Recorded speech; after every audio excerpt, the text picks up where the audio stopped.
Bab tabkiri ilal idi. Bab pagi-pagi menuju sholat id. Pagi kan di sini. Qala Abdullah bin Busr in kunna farogna fi hadis saati badaihi tasbih. Hadis yang pertama haddatsana Sulaiman bin Harb qala haddatsana Syu'bah an Jubaid an Syibi anil Barra qala Otobana telah membacakan khutbah, telah berkhutbah terhadap kami semua. Siapa an-nabiyyu Nabi sallallahu alaihi wasallam yaman nahri pada hari nahar Idul Adha. Ola bersabda Nabi, inna awwalama sungguhnya hal pertama nabda'u yang kami mulai bihi pada hari itu fi yaumina pada hari itu pada hari kedua ada yang ini an nusalliya kita sholat dahulu sumanarji kemudian kita pulang ke rumah panan haram maka kita menyembelih. Paman siapa orang pahala yang mengerjakan itu orang dalika seperti itu tata caranya, pakod asoba maka sungguh telah sampai orang tersebut sunnatana terhadap sunnah kita semua. Waman dan siapa orang dabah yang menyembelih itu orang qobla an yusolliya sebelum melakukan sholat, kain nama huwa lahmun itu sesungguhnya hanyalah daging ajalahuli ahlihi yang dia segerakan untuk keluarganya. Lain sampai nusuk tidak termasuk ibadah kurban bisain dalam sesuatu pun. Akoma maka berdiri kholi wa Abu Burdah bin Niyar. Pakola berkata Abu Burdah, ya Rasulullah, wahai Rasulullah, anak saya ini dabah tu aku telah menyembelih qoblaan usollia sebelum saya melakukan sholat. Ini zadaah, tetapi aku masih punya anak onta lagi, kalau lebih baik minusinatin dari onta yang sudah usia 2 tahunan. Gitu. Ola bersabda Nabi, alha jadikanlah itu jadaah itu makanlah di tempat engkau. Akola atau bersabda Nabi, idbaha sembelihlah itu jadaah anak onta. Walan taji'a dan tidak mencukupi jada'atun jada'ah anak onta an ahadin ba'daka untuk seseorang setelah engkau. Ini berulang-ulang nih. Hadis ini disampaikan di dalam kitab Fathul Bari atau dalam kitab Imam Bukhari yang menyatakan bahwa kita memulai pada hari Idul Adha itu dengan melakukan sholat. Setelah itu khutbah,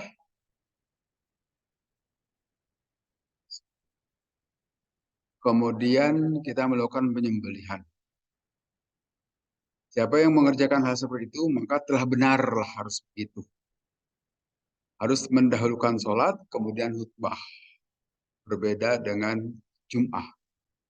Tapi siapa orang yang melakukan penyembelihan sebelum sholat, maka itu adalah daging biasa saja, bukan termasuk kurban.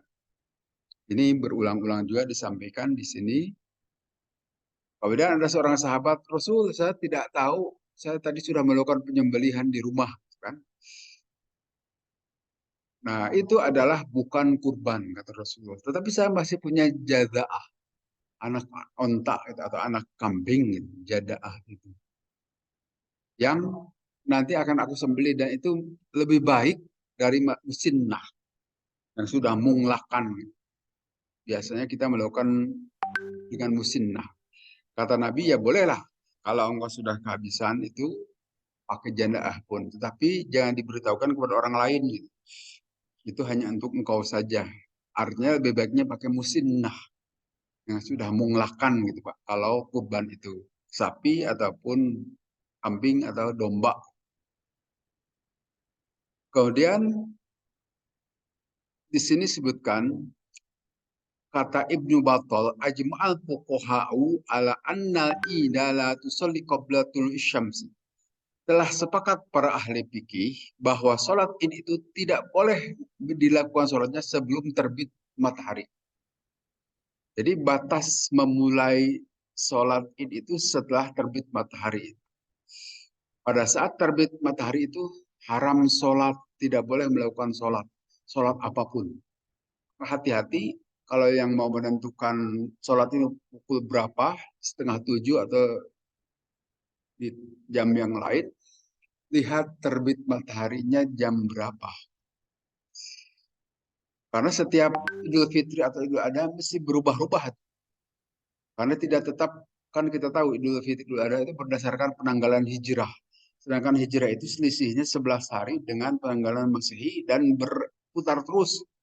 Bisa saja pada bulan Januari, kemudian bisa bulan April, dan seterusnya beredar, sehingga waktu terbit juga bisa berubah-ubah.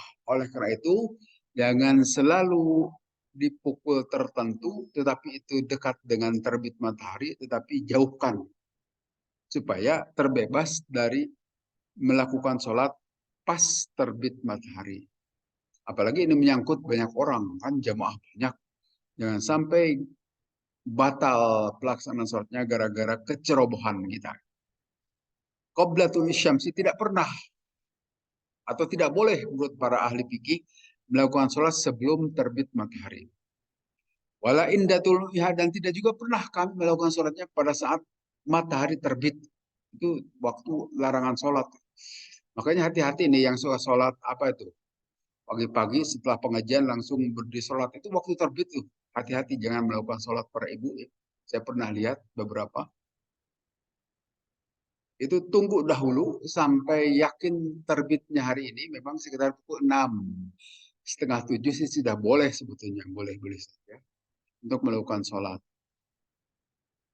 Tetapi itu bisa berubah-ubah bergantung situasi. Nah, di sini para ulama sepakat. Karena memang begitu larangan dari Nabi. Tidak boleh melakukan sholat saat matahari pas terbit. Wa inna juju inda jawajin nafilah. Demikian juga dalam sholat-sholat yang sunat yang lainnya tidak boleh. Tetapi di sini disebutkan anna awal waktiha indatul syamsi. Nah, awal waktunya itu pada saat terbit matahari. Tetapi nanti dalam kitab-kitab fikih suka disebutkan qadrorumhin, kira-kira satu tumbak. Jadi setelah matahari terbit, jangan sholat dahulu, biarkan matahari sampai naik, kira-kira satu tumbak. Satu tumbak itu 2 meteran kayaknya. Ya sebetulnya tidak sampai 2 meter ya. Tumbak itu paling 1,5 meter. Tapi amannya 2 meteran atau kira-kira kalau terbitnya pukul 6, kira-kira pukul 15 lah. 6.15 maksudnya. 6.15 itu sudah boleh. Jadi kalau melakukan sholat pada pukul setengah 7 sudah aman. Tapi jangan pukul 6. Khawatir saat terbit matahari. Kemudian inna awwala ma nabda'u bihi fi yaumina hadza an-musalliya. Kami memulainya itu dengan melakukan salat, bahwa dalil ala annahu, bahwa sungguhnya layan bagi al-istighol, tidak boleh kita bersegera atau menyibukkan fi yaumi ini bisya'in ghairi ta'ahhu bislis salati wal khuruj ilaiha. Tidak boleh ada kesibukan lain pada saat hari Idul Fitri atau Idul Adha kecuali kita keluar untuk melakukan sholat. Itu yang paling utama. Bahwa kita mau pakai baju baru boleh, silahkan saja. Tapi yang utamanya itu adalah melakukan sholat. Waman lazimahu, waman lazamahu alla yaf'ala qablaha syai'un. Dan yang lazim biasa dilakukan oleh orang-orang, menurut para ulama zaman dahulu ini, udah 700 tahun yang lalu kira-kira, adalah tidak melakukan apapun selain melakukan segera dari tabkir. Tabkir itu bersegera lebih pagi lagi menuju ke tempat sholat, ke musola, ke lapangan yang dimaksud di sini. Jadi memang tabkir lebih baik agak pagi. Jadi jangan melakukan sholat id pukul 11 gitu. Walaupun boleh-boleh saja itu masih waktunya, tetapi di awal waktu duha itu lebih baik. Yang dilakukan oleh para ulama zaman dahulu juga begitu. Nabi SAW juga begitu. Umumnya lebih pagi. Tidak sudah agak siang. Kemudian babu fadil amali fi ayyamit tasyrik. Apa keutamaan atau amal-amalan yang baik dilakukan pada hari-hari tasyrik? Ini tasyrik pakai kop loh, Pak. Bukan kap. Kalau tasyrik itu artinya musyrik. penyekutuan dengan Allah, itu tidak boleh. Tapi kalau tasyrik itu artinya bukan musyrik, tapi terbit matahari itu syarik juga. Masyrik itu kan timur, tempat terbit matahari. Disebutkan di sini wakana Ibnu Umar wa Abu Hurairah, ada Ibnu Umar dan Abu Hurairah keluar ke pasar pada hari-hari tanggal 1 sampai 10 Dzulhijjah, yukabbironi wa yukabbirun nasu. Mereka bertakbir dan orang-orang juga bertakbir, bitakbir. Mengikuti takbir itu Abu Hurairah dan Ibnu Umar. Kabar Muhammad bin Ali, dan demikian juga Muhammad bin Ali bertakbir pada tanggal-tanggal 10 fi ayyamil ashri, artinya pada hari Idul Adha. Kemudian hadisnya hadasana Muhammad bin Aroh qala hadasana, dan seterusnya dari Ibnu Abbas dari Nabi sallallahu alaihi wasallam qala, bersabda Nabi, mal amalu, tidak ada amal-amalan fi ayyamil ashri, pada hari-hari tanggal 10 bola yang lebih utama minal amali, daripada amal ini pada hari-hari tersebut. Qalu, bertanya para sahabat, wala jihadu, tidak juga jihad wahai Rasulullah. Qala, bersabda Rasulullah, menjawab Rasulullah, wala jihadu, tidak juga jihad. Illa rajulun, kecuali seseorang, kharaja, keluar itu orang, yukhatiru, berjibaku binafsi dengan dirinya, wa malih, dan hartanya, palam yarji, maka dia tidak kembali lagi ke rumahnya bisya'in, dengan sesuatu.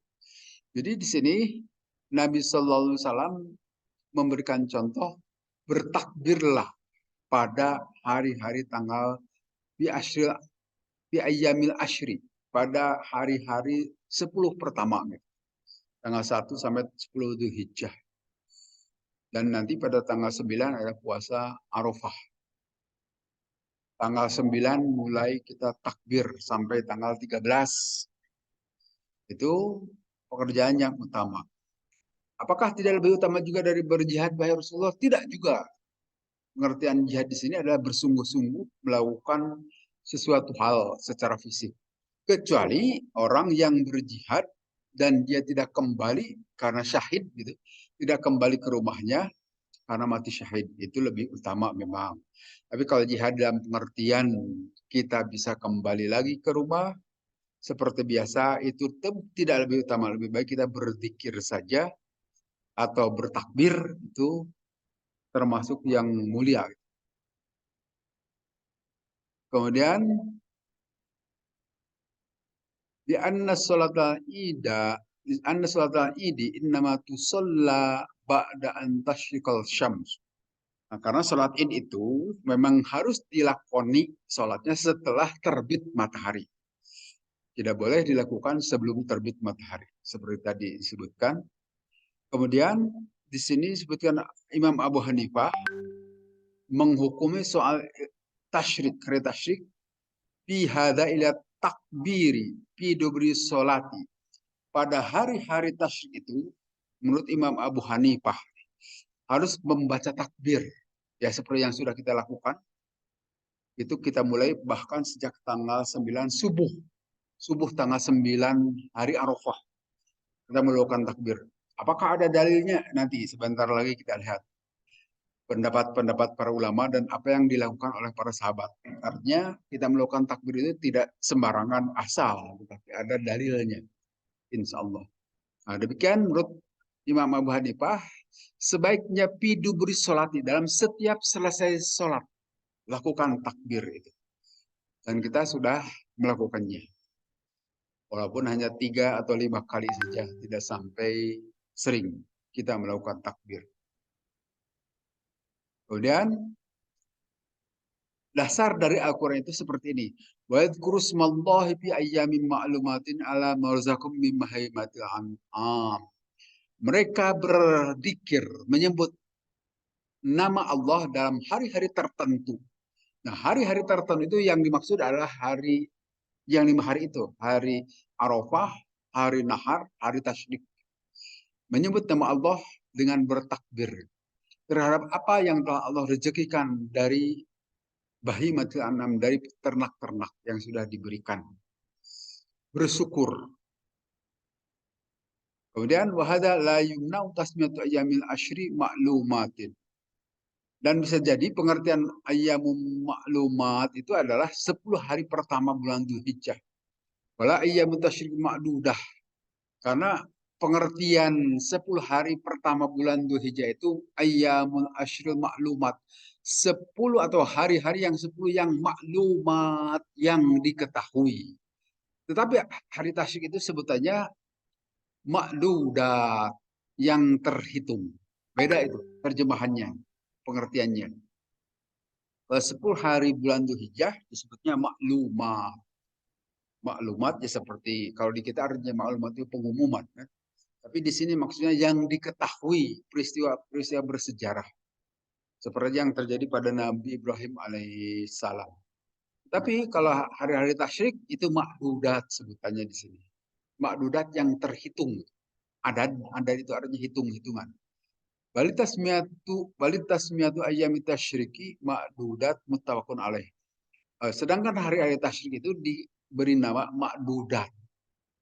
Sebagaimana dalam firman Allah, "Wadkurullaha fi ayyamin ma'dudat." Sebutlah nama Allah pada hari-hari makdudat. Nah, itu yang dimaksud adalah hari-hari tasyrik. Tanggal 11, 12, 13. Wa innama sumiyat ma'dudatin anha idza zida 'alaiha syai'un in adda dzalika hasrun ay fi hukmi hasrul adad. Mengapa disebut hari-hari makdudat? Karena sungguhnya apabila ditambahkan pada hari-hari tersebut sesuatu, maka bisa dihitung hukum penambahan tadi. Ya artinya masih bisa melakukan kurban pada hari ke-11, 12, ataupun 13. Dihitung berapa kurban yang disembelih pada hari-hari itu. Itu hitungan kurban itu kan tertentu. Tidak semua orang bisa kurban maksudnya. Ya, orang-orang tertentu sehingga dikatakan makdudat, terhitung. Kita lewati saja ini. Kemudian disebutkan dalam hadis yang lain, hari raya dan hari tasyrik itu anha ayyamu aklin wa syurbin. Sesungguhnya itu adalah hari makan dan minum. Makanya disebut Id. Id itu hari raya. Id hari raya itu artinya hari makan dan minum. Silakan bebas untuk makan dan minum. Itu pesta umat Islam itu 2 hari. Idul Fitri dan Idul Adha. Itu 2 hari raya di dalam ajaran Islam. Wal syara fiha a'la ibadati wa huwa dzikrullah wa lam fiha minha illa syam. Tetapi telah disyariatkan setinggi-tinggi ibadah pada hari itu adalah zikir kepada Allah melalui takbir. Wala yumna fiha minha illa syam, dan tidak dilarang ibadah apapun pada hari itu kecuali puasa. Tidak boleh puasa pada hari raya itu. Haram kata para ulama. Pada hari raya karena itu hari makan minum disebutkan oleh hadis Nabi di atas. Kemudian kita lihat hadis berikutnya. Bab takbiri ayyama mina. Bab takbir pada hari-hari Mina. Hari-hari Mina itu hari-hari tasyrik. Nah, di sini disebutkan, maka Umar radhiyallahu anhu yukabbiru fi kutabah di Mina. Sayyidina Umar bertakbir pada hari Mina itu di kubbah, di kubbati di Mina. Kemudian yang lain ahli masjid juga melakukan wayukabbiruna, bertakbir juga. Wayukabbiru ahlus aswaq, demikian juga penghuni pasar juga bertakbir. Jadi kalau di kita kan takbir itu di masjid saja habis sholat. Tapi zaman para sahabat itu tidak saja dalam aktivitas di masjid atau ba'da sholat, tetapi orang yang berjalan-jalan di pasar juga bertakbir. Kalau di kita barangkali aneh itu kan, ada orang takbir di pasar itu. Padahal zaman sahabat itu begitu, di pasar pun bertakbir dilakukan. Demikian juga Ibnu Umar takbir di Mina. Di Mina juga sama, dan setelah sholat juga sama melakukan. Hadisnya kita lihat. Haddatsana Abu Nu'aim qala haddatsana Malik bin Anas qala haddatsani Muhammad bin Abi Bakar As-Saqafi qala berkata itu Abu Bakar. Saat itu saya bertanya Anasan kepada Anas, wa nahnu ghadiyani min Mina. Kami berada di Mina ila Arafatin sampai ke Arafah. Anit talbiyah, perihal talbiyah. Kaifa kuntum, bagaimana halnya kalian semua tasnauna mengerjakan membaca talbiyah ma'an Nabi beserta Nabi? Qala, menjawab Sayyidina Anas, karena ada yulabbi, membaca talbiyah. Siapa al-mulabbi, si pembaca talbiyah, la yunkaru alaihi, tidak diingkari terhadap para pembaca talbiyah. Yukabbiru, dan juga membaca takbir al-mukabbiru, yang membaca takbir la yunkaru alaihi, juga tidak diingkari. Artinya pada saat di situ sedang melakukan ibadah haji, membaca talbiyah dan juga membaca takbir dipersilakan, tidak diingkari, artinya boleh-boleh saja. Itu dilakukan oleh para sahabat dan Nabi Shallallahu Alaihi Wasallam. Mulabbi, orang yang membaca talbiyah. Ya, seperti kita tahu, talbiyah itu adalah ucapan labbaik Allahumma labbaik. Artinya menyatakan diri, ya Allah, saya memenuhi panggilanmu datang ke sini melakukan ibadah haji. Kemudian juga bisa mengucapkan takbir. Walaupun saya selama waktu ibadah haji belum pernah mendengar jamaah membaca takbir. Tapi yang ada itu talbiyah saja umumnya. Sedangkan zaman para sahabat itu termasuk takbir juga diucapkan. Terjadi perbedaan memang biasa lah. Di antara praktek saat ini dengan apa yang pernah dilakukan oleh para sahabat dahulu. Kemudian hadis berikutnya, haddatsana Muhammad haddatsana Am bin Hafiz qala haddatsana Abu Asim an Hafsah an Ummi Atiyah qalat, berkata Ummu Atiyah, kunna, ada kami semua, baru diperintahkan an nakhruja, supaya kami keluar yaumal idi, pada hari Id, hatta nukhrija bikro, sehingga kami juga harus mengeluarkan al bikro. Artinya bikro itu yang gadis-gadis muda yang masih perawan dari tempatnya, hatta nukhroja, sehingga kami juga harus mengajak keluar siapa al-huyadho, perempuan-perempuan yang sedang haid. Kayak kunna khalfan nasi, maka mereka berada di belakang orang-orang. Jadi ada di lapangan tetapi bukan di saf solat. Diajak juga itu yang sedang haid atau anak-anak yang masih kecil juga diajak untuk hadir di sholat id. Wayukabbirna bitakbirihim. Dan para perempuan itu ikut takbir juga dengan takbirnya kaum laki-laki. Wayad Nabi doaihim. Demikian juga mereka mengaminkan doanya yang dibacakan oleh kaum laki-laki. Yarjuna barokatan barokata dzaika yaumi. Mereka mengharapkan keberkahan pada hari itu. Waktu huratahu, dan kesuciannya. Jadi pada saat hari Idul Fitri atau Idul Adha, boleh diajak orang-orang yang sedang haid juga sebetulnya. Kita tidak biasa juga ini ya. Mana pernah ada yang mau yang sedang haid ikutan hadir di Idul Fitri. Ya sebetulnya silahkan hadir. Tapi kalau sholatnya dilakukan di masjid, jangan masuk ke masjid yang sedang haid itu. Cukup tunggu di luar saja. Atau kalau di lapangan, di paling belakang saja. Tapi ikut mendengarkan. Dipersilahkan. Tapi tidak perlu ikut sholat. Nah itu yaumul idi salah satu ba'dah, pada hari id dan 3 hari setelahnya, artinya hari tasyrik. Nah di sini sebutkan wa idzan godan ila arafah, kami pagi-pagi menuju Arafah, artinya pada subuh hari ke-9 itu kami melakukan hikmatut takbir, melakukan takbir bihadil ayyami, pada hari-hari tersebut. Nah, maka disinilah para ulama nanti ada yang berpendapat takbir pada Idul Adha itu dimulai pada subuh tanggal 9. Setelah sholat subuh. Walaupun nanti ada yang berpendapat setelah duhur gitu kan. Yaitu setelah duhur itu bagi orang yang sedang di Mekah memulai wukuf itu memang setelah duhur. Tapi di kita setelah duhur bahkan sama dengan asar kalau di Indonesia ya. Ya khususnya di Bandung, bedanya 4 jam kan. Di sana pukul 12 duhur, di sini pukul 4, berarti asar, sudah lewat asar. Jadi kalaupun kita mau memulai duhur sama belum mulai di sana. Atau ya masih jauh lah. Kalau di kita duhur berarti di sana masih jam 8 gitu, pagi kan.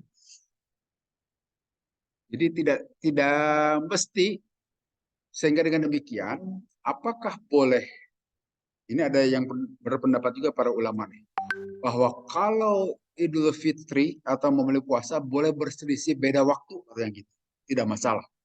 Tetapi kalau Idul Adha harus sama, harus mengikuti Mekah. Tetapi setelah dipikir-pikir, Mekah dan Indonesia juga beda waktu. Jadi kalau di sana hari Arafah tanggal memulainya pukul 6, di kita sudah pukul 10 hari yang sama. Artinya tidak sama juga gitu kan di muka bumi. Apalagi kalau lebih bergeser ke Papua. Di sana pukul 6, di sana sudah pukul 12 di Papua, di Jayapura. Jadi tidak nyambung juga. Apalagi lebih ke timur lagi.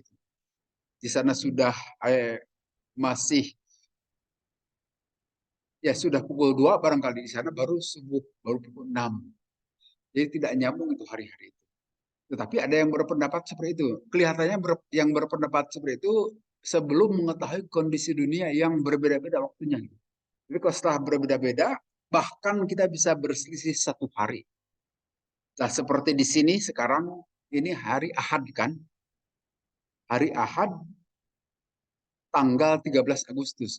Nah, kalau di belahan sana seperti di Amerika, persis di belakang Indonesia, itu baru tanggal 12 Maghrib di sana itu. Ini sih 1 hari. Jadi kalau kita mau nganjang ke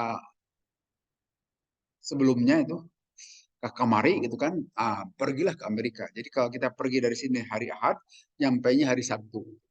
Atau tetap hari Ahad juga, gitu, tergantung di mana tujuan kita. Nah, ya kita tahu kan matahari itu sebelah-sebelah menyinari muka bumi itu. Sekarang bagian Indonesia yang disinari, tapi di belakang Indonesia itu sedang gelap.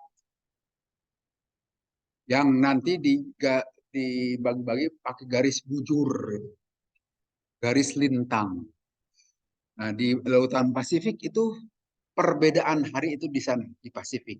Jadi hari ini pada hari Ahad, Pasifik itu masih gelap, masih Sabtu. Berbeda-beda. Sehingga di sini ada perbedaan pemahaman perihal waktu-waktu kita itu agak sulit juga ya. Kenyataan begitu. Dan beda-beda kan di kita juga ya. Idul Fitri dan Idul Adha suka tidak sama dengan di Mekah. Tapi ada juga yang selalu acuannya Mekah. Ya kita tinggal di Indonesia, ya acuannya Indonesia harusnya. Jangan Mekah. Karena beda waktunya juga cukup besar. Nah, begitu juga disebutkan di sini. Karena Umar yukabbiru fi kubtihi bimina. Sayyidina Umar takbir di Mina. Demikian juga ahli masjid dan penduduk pasar sama. Kemudian di sini wafihi ikhtilafun bainal ulama, ada perbedaan pendapat di antara para ulama perihal ban kosor takbir ala aqabis sholawati. Kapan melakukan takbir itu setelah selesai sholat? Ada yang menyebutkan setelah bil maktubah, selesai sholat fardu saja. Jadi selesai sholat fardu barulah itu baca takbir. Dunan nawafili, sedangkan sholat-sholat sunat tidak perlu pakai takbir. Dan saya kira itu yang sudah kita praktekkan kan. Tidak pernah ada yang baca takbir setelah sholat rawatib kan. Kita setidaknya sepengetahuan kita yang ada di Indonesia. Dan ternyata itu juga pendapat para ulama dari zaman dulu begitu. Setelah sholat-sholat fardu saja kita membaca takbir. Pada hari-hari tasyrik atau tanggal 9, 10. Kecuali setelah sholat sunat, sholat sunat id kan. Tapi biasanya yang dibaca adalah sholawat. Gitu. Sambil salam-salaman. Kemudian amin human hosobir rijal. Demikian juga ada yang mengkhususkan di antara para ulama yang membaca takbir cukup kaum laki-laki saja. Kaum perempuan tidak perlu katanya gitu. Karena barangkali ada yang menyatakan aurat itu kan suara perempuan seperti tadi malam. Aurat katanya. Tapi jamaah dan munfarid. Demikian juga yang harus takbir itu jamaah. Kelompok banyak. Gitu kan. Lebih dari 1 orang. Bukan perorangan, bukan munfarid. Jadi yaitu pasnya setelah sholat berjamaah saja itu. Wal mu'addati dunal maqdiyah, dan orang yang melakukan sholatnya itu sholat adaan. Sholat adaan itu sholat yang dilakukan sesuai dengan waktunya. Tadi subuh itu adaan. Bagi kita yang bukan kodok, ada dan kodok itu lawan ada itu adalah kodok. Kalau adaan itu dilakukan pada waktu, tetapi kalau kodok di luar waktu. Nah, lawan adaan itu adalah kodok. Artinya kalau yang melakukan kodok, ini pun bagi mereka yang meyakini ada sholat kodok ya. Artinya sholat kodok itu begini, kita sekarang itu subuh kan, tetapi ketiduran, bangun-bangun pukul 7 gitu. Nah, tetap lakukan sholat walaupun sudah pukul 7. Nah, sholat pukul 7 itu disebut dengan sholat kodok. Nah, setelah sholat itu tidak perlu takbir, gitu maksudnya. Tapi bagi mereka yang melakukannya pada sholat subuh benar itu, yang disebut adaan itulah lakukan takbir. Gitu. Bukan wabil mukim duna musafir. Demikian juga orang yang sedang mukim, bukan orang yang sedang di perjalanan. Artinya seperti kita semua ini berada di lokasi kita semua ini, itu disebut mukim. Tapi kalau kita sedang ada di tempat lain disebut musafir. Jadi bagi orang yang mukim saja yang melakukan takbir, yang musafir tidak perlu. Wabasakin al-masri dunal korjah. Demikian juga penduduk-penduduk negeri ya. Orang-orang yang sedang melakukan perjalanan tidak perlu. Di sini disebutkan bin subhi yaumi arafata. Mulai melakukan takbir itu sejak subuh hari Arafah tanggal 9. Perlu diingat nih. Jadi takbir yang lama itu ada pada Idul Adha. Kalau Idul Fitri tidak perlu. Jadi cukup pada Idul Adha dimulai subuh hari Arafah. Makanya saya selalu mengingatkan begitu. Setelah salat subuh langsung takbir. Karena memang begitu ketentuannya. Bukan tanpa alasan. Ada ini alasannya. Walaupun ada yang mengatakan min duhrihi sejak duhurnya. Nah, ini pendapat ulama saja. Wakilah min asri. Kemudian juga ada yang mengatakan sejak asarnya. Nah itu karena dengan melihat perbedaan waktu tadi. Jadi asar di kita itu di Indonesia sama dengan duhur di Mekah atau di Arab Saudi itu. Jadi memulai wukuf itu duhur kan, memulai wukuf itu. Nah kalau di kita itu sama dengan asar. Nah waktu asar lah baca takbir katanya begitu. Tetapi pendapat yang menyatakan sejak subuh itulah yang penting hari Arafah. Karena subuh di sana juga belum memulai wukufnya itu. Tapi hari Arafah tanggal 9-nya yang penting. Dimanapun berada. Kemudian wakil min subi min nahri. Tapi ada juga yang berpendapat takbir itu mulai subuh hari Idul Adha saja. Kan, tanggal 10. Wakil min duhri. Kemudian ada yang mengatakan sejak duhurnya. Berarti waktu sholat idnya tidak baca takbir gitu. Nanti aja habis duhur sholat Idul Adha gitu. Wakila fil intahi ila duhri yamin nahri. Tetapi ada juga yang berpendapat sejak memulai duhur, selesai duhur hari nahar. Berarti asar. Wakila ila asri sampai asarnya. Wakila ila duhrosanihi. Juga ada yang menyatakan ila duhrisanihi sampai duhur hari keduanya. Wakila ila subhin akhor. Tetapi ada yang menyatakan sampai subuh yang lain di hari-hari tasyrik. Wakila ila duhri, wakila ila asri. Tetapi ada yang menyatakan sampai asar atau duhur hari tasyrik terakhir. Nah, kalau di kita mengikuti pendapat sejak subuh tanggal 9 sampai asar hari tanggal 13 takbir. Jadi berdasarkan ini, lebih agungan Idul Adha sebetulnya dari pembacaan takbirnya itu selama 5 hari terus-terusannya banding Idul Fitri. Tapi di kita repot atau ramenya Idul atau hari raya itu ada hari Idul Fitri kan. Heboh mudik soalnya. Habis ke kampung gitu. Karena pada pulang kampung dan di jalanan macet. Tapi kalau Idul Adha biasa-biasa saja. Terbalik seharusnya Idul Adha yang ramai. Seperti di Saudi Arabia. Kalau di Saudi Arabia ya wajar juga musim haji kan. Sehingga diliburkan sekolah, diliburkan yang lain-lainnya juga. Kita momen yang paling ramai itu adalah Idul Fitri. Kemudian disebutkan Ibnu Mas'ud min subhi yaumi Arafah ila akhir ayami mina akhraja al-Munzir wa ghairu wallahu alam. Nah, dalil yang menyatakan kita membaca takbir sejak subuh hari Arafah itu dari Ibnu Mas'ud di sini. Ini hadisnya. Sampai terakhir hari Mina. Hari Mina itu artinya tanggal 13 hari tasyrik. Akhirnya itu ya sekitar asar. Jadi 5 hari terus-terusan membaca takbir. Nah ini supaya tahu mengapa suka dibaca takbir, ada dalil-dalilnya. Ada hadis-hadisnya. Bukan sekedar baca membaca, tapi kita tahu dalilnya, gitu kan? Oh, itu lebih bagus. Kita tidak taklid lagi, tetapi ittiba itu istilahnya. Ittiba setelah tahu dalil-dalilnya ini. Walaupun saat ini lebih sering sebagai taklid kita itu. Gimana imam saja, kalau imam baca kita ikutan. Tapi kalau imam tidak ya tidak juga. Padahal sebetulnya ini dalil-dalilnya banyak. Kemudian ya pembacaannya juga, bacaan takbir itu macam-macam. Ada Allahu Akbar, Allahu Akbar, Allahu Akbar. 3 kali Allahu Akbarnya, tetapi ada juga yang 2 kali.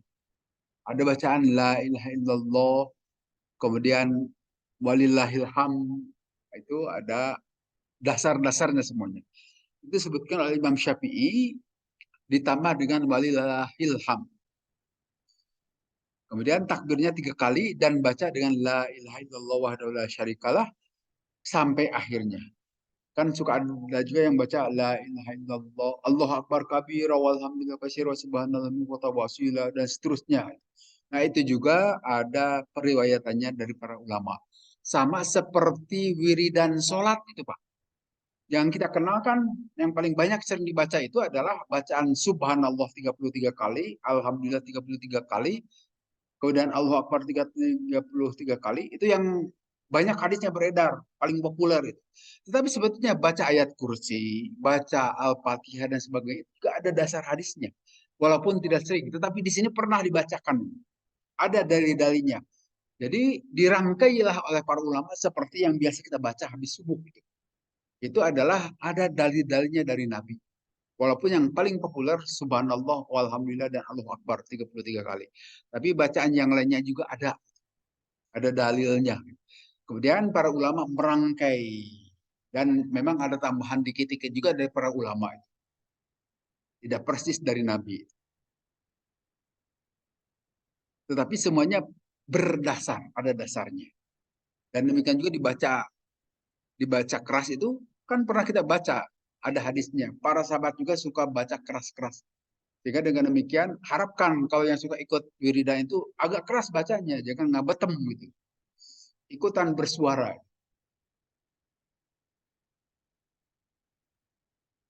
Demikian juga para ibu, silahkan ikutan baca wiridan karena itu memang ada contohnya dari Nabi.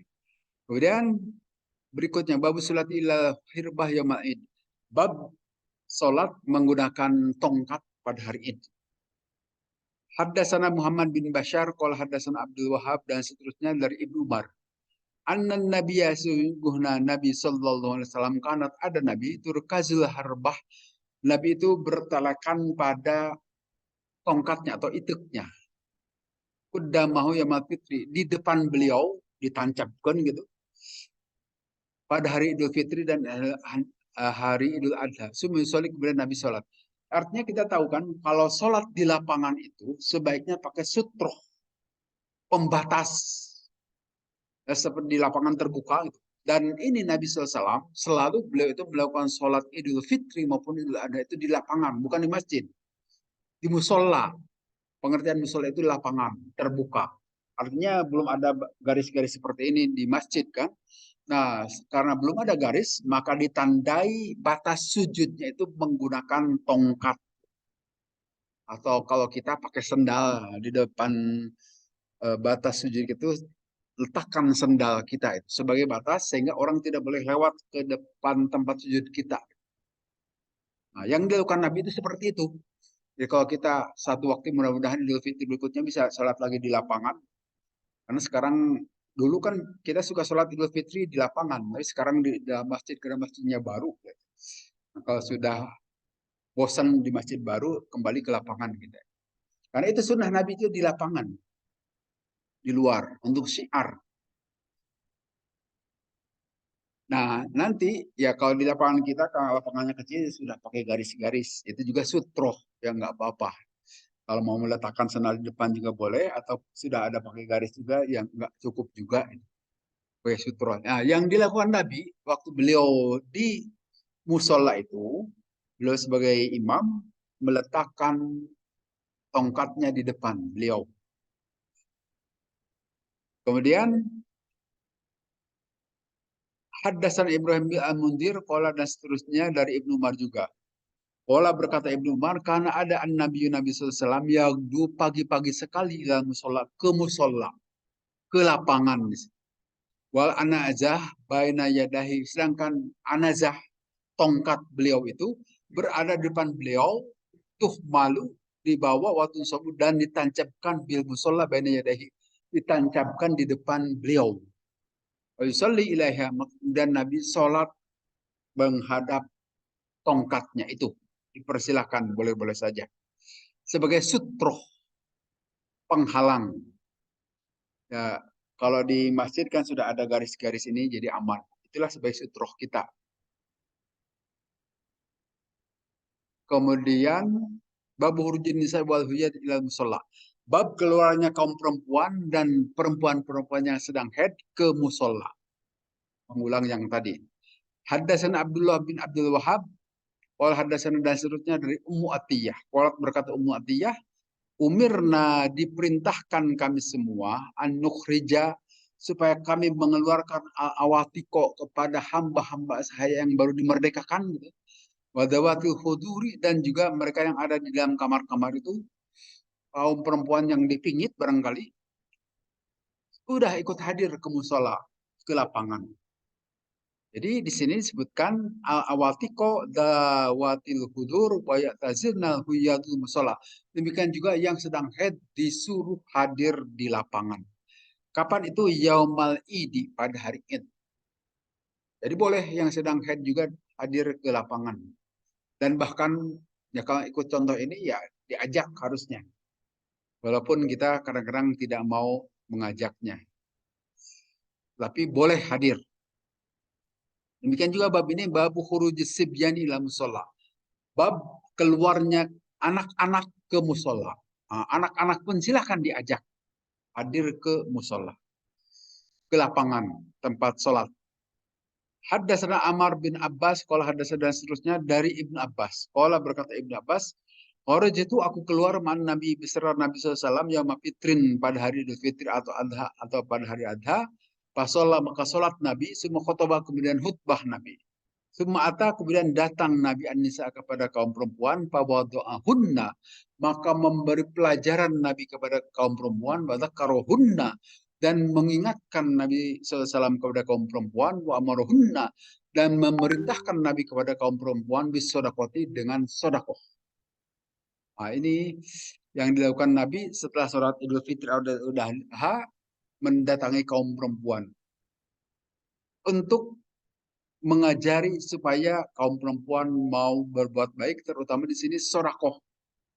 Dan kelihatannya sifat ini yang dilakukan para ibu juga kan, bersodakoh. Termasuk habis pengajian juga kita dapat sodakoh dari para ibu nanti, Pak. Itu anggaplah, niatkan sebagai sodakoh. Karena betul seperti disebutkan dalam surat Al-Munafikun, ingin hidup kembali hanya sekedar untuk mengeluarkan sodakoh. Silahkan lihat di akhir surat Al-Munafikun, orang itu pada saat sakaratul maut memohon kepada Allah, ya Allah, hidupkanlah saya sekedar sebentar saja, wa akum minas solihin, saya akan bersedekah dan ingin menjadi orang-orang soleh. Tapi Allah, wala yu'akhirullahu nafsan idza jaa ajaluha, Allah tidak akan pernah mengakhirkan ke satu diri apabila ajalnya sudah tiba. Jadi sedetik pun tidak akan diakhirkan. Kematian itu terjadi ya sesuai dengan waktunya. Tidak akan diakhirkan. Walaupun kita minta diakhirkan. Sekadar untuk melakukan sodakoh. Tetapi terlambat, menyesal. Orang-orang yang sedang sakaratul maut, yang biasa diminta itu, saya akan bersodakoh dulu. Nah, berarti waktu hidupnya tidak bersodakoh. Pak, selagi kita bisa bersodakoh saat ini, sodakohkanlah. keluarkanlah. Jangan sampai nanti pada saat sakaratul maut minta ditangguhkan untuk sodakoh. Tidak akan diberi tangguh oleh Allah. Karena kata-kata di dalam Al-Quran juga, walai yuakhirullah. Lan itu kata yang artinya tidak akan pernah seumur-umur, tidak akan pernah. Walai yuakhirullah, tidak akan pernah Allah mengakhirkan ajal seseorang. Artinya tidak akan diberi tangguh walaupun hanya sedetik. Sehingga bersedekahlah sekarang selagi masih hidup. Sehingga dengan demikian itulah manfaat bahwa ibadah itu harus dilakukan sewaktu masih hidup. Masuk sedekah. Ya, sedekah itu tidak perlu yang besar-besar, sedikit pun asal dilakukan dengan ikhlas, insya Allah itu sedekah. Nah, begitu yang biasa diajarkan Nabi, beliau mendatangi kaum perempuan, mengajarkan kebaikan-kebaikan, dan mengingatkan kaum perempuan untuk melakukan sedekah di sini. Memerintahkan pada kaum perempuan, para ibu, untuk melakukan sedekah. Kemudian, babul istiqbal imamin nasa fi khutbatain. Bab mengenai menghadapnya imam kepada orang-orang pada khutbah Id. Ini juga sudah berulang nih. Hadasan Abu Nu'aim dan seterusnya dari Baro. Qala berkata Baro, kharaja telah keluar siapa Nabi sallallahu alaihi wasallam yang ma'adha pada Idul Adha ilal baqi ke baqi. Fasallah maka salat Nabi rakaat ini 2 rakaat. Semakbala ala Nabi wajhi. Kemudian Nabi menghadap kepada kami menggunakan wajah beliau. Waqala dan bersabda Nabi, in awala nusukina, sungguhnya awal dari ibadah kami, fi yaumina pada hari ini, hada yang ini, an-nabda'a, kita semua memulai, isolati dengan sholat. Sumanarja, kemudian kita kembali ke rumah panan haro, maka kita setelah itu melakukan penyembelihan. Faman fa'ala dalika, maka siapa orang yang mengerjakan hal tersebut, sungguh wafaqa sunnatana, telah cocok dengan sunnah kami, telah mendapat taufik, cocok gitu. Waman dabah qabla dzalik, siapa orang yang menyembelih sebelum sholat, fa innama huwa syai'un. Maka sungguh itu adalah penyembelihan biasa ajalahu di ahli yang dia segerakan untuk keluarganya, laisa minan nusuk dan tidak termasuk nusuk ibadah kurban. Faqama maka berkata seseorang, ya Rasulullah, saya telah menyembelihnya itu kurban atau telah menyembelih binatang, tetapi saya masih punya jadaah seperti tadi dalam hadis di atas.